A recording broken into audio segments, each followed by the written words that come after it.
اس حد تک بد سے بدتر ہو چکے ہیں، آپ یقین کرے یا نہ کرے، میں دنیا بھر میں گھومتا ہوں، دنیا بھر کے سوالات آتے ہیں، یقین کرے نہ کرے 5 اور 6 سال کے لڑکے اور لڑکیاں پورنوگرافی ایڈکٹ ہو رہے ہیں۔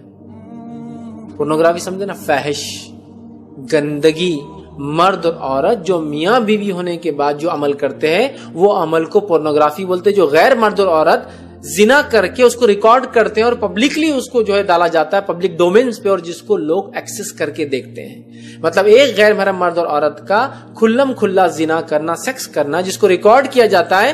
6 اور 5 سال کے ہمارے مرد اور بچے، لڑکے اور لڑکیاں پورنوگرافی ایڈکٹ ہو چکے ہیں۔ اب ان سے کیا پاک باز، پاک دامن، با حیا رہنے کی امید ہے؟ تو پھر کیسے نہیں ہوگا جو حالات گزر رہے ہیں۔ اور آپ کو کیا میں بتاؤں کہ آپ کو پتا ہے پیرو کے اندر ایک لڑکی ہے، 6 سال کی ہے، سب سے چھوٹی ماں ہے دنیا کی، 6 ایئر کی لڑکی ہے جس کو اولاد ہوئی۔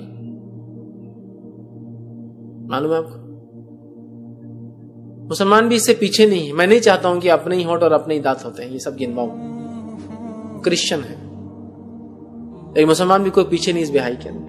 تو میں یہی کہنا چاہ رہا ہوں، ہم سمجھ نہیں رہے انٹرنیٹ کیا تباہی ہلاکت لا سکتا ہماری نسلوں کے لیے، ہم نہیں سمجھ رہے۔ ہمارے نوجوانوں کی جوانیاں برباد ہو رہی ہیں، بہت سے نوجوان نکاح نہیں کر پاتے ہیں۔ نکاح نہیں کرنے کی یہ وجہ نہیں ہے کہ ان کو لڑکی نہیں مل رہی، انٹرنیٹ ایڈکشن نے ان کی زندگیاں ویسی برباد کر چکی ہے، اب شادی کے بعد اس لائق ہی نہیں ہے کہ وہ کچھ کر سکے۔ بہت سارے لوگ بولیں گے ارے فیض بھائی کیا بات کر رہی ہے، نہیں اورنگ آباد میں اور الحمدللہ آپ شاید ان حالات سے واقف نہیں ہیں۔ میں اس دنیا سے تعلق رکھتا ہوں جس دنیا میں ہر چیز میں دیکھتا ہوں، چھوٹے سے چھوٹے قریے سے لے کر بڑے سے بڑے میٹرو سٹیز میں میرا آنا جانا ہے۔ ہر قسم کے مسلم طبقے سے میرے تعلقات ہیں، مالدار سے مالدار اور غریب سے غریب، سب کے پرابلم سے یاد رکھیے۔ عجیب و غریب اپنی غربت کے پرابلم سے پریشان ہے جس کے ساتھ ان کے جسمانی استعمال کیا جا رہا ہے۔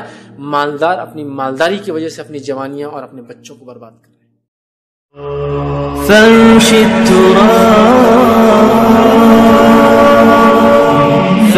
التراب يضمني وهو غطاء